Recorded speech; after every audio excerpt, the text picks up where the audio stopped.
لو الراجل بيبعتلك إشارات مختلفة طول الوقت، ده بقى تتعاملي معاه إزاي؟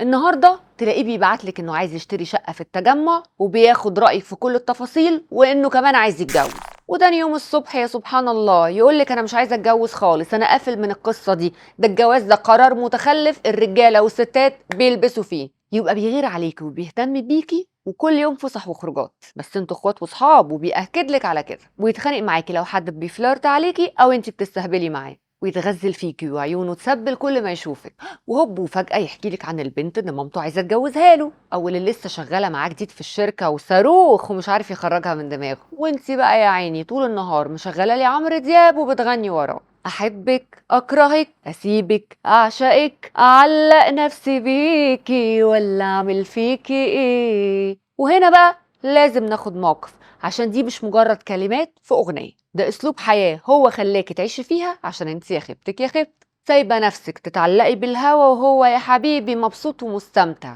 بيجيبك ويوديكي كل شويه، وانتي ولا انتي هنا وساكته على امل انه بيحبك بس متردد، وبيموت فيكي بس عنده fear of commitment ونفسه يكمل معاكي بس معهوش فلوس، وشويه تقولي لنفسك اصله خايف انا هصبر عليه واطمنه. خايف من ايه يا موكوسه؟ هو انت هتعضيه؟ هي عمليه اللوز. وشويه وتصبري نفسك وتقولي اصل احنا لسه في البدايات وتضحكي على نفسك. حبيبتي فوقي، انتوا في البدايات بقالكوا سنتين ونص ليه ان شاء الله. عماله تديله في اعذار وخلاص من غير اي تفكير، والحقيقه انت مش بتديله هو الاعذار دي، انت بتديها لعقلك اللي عايز يدي قلبك قلمين عشان يفهموا ان الراجل لما بيحب بيتكفي على وشه وما بيعرفش يلاوع، ويبان عليه في كلامه وتصرفاته. وهتقولي لي طب اعمل ايه يا بسبوسه؟ انا معجبه بيه وهموت عليه، الواد عينه خضرا وقمر وبعضلات ونننني نو. هقول لك فوقي يا خيبتك وخدي موقف، خليه يحترم عقلك ومشاعرك عشان يعرف يحترمك، لانه لو ما احترمش عقلك مش هيعرف يحبك يا خايبه. امشي ورايا في اللي هقولهولك ده. اول حاجه لما تلاقيه بيقول جمله تحمل معنيين بيتغزل فيكي بيها، وتيجي تقولي له قصدك ايه هتلاقيه بيهرب من الكلام، ولما تيجي تزنقيه وتقولي له معلش ممكن توضح لي انت قصدك ايه بالكلمه دي عشان دي بتحمل معنيين وانا مش حابه افهمك غلط، لو طلع ابن ناس وقال لك كلام واضح وصرحت بمشاعره كان بها، واستهبلي وقولي له وانت فاجئتني بليز اديني فرصه افكر.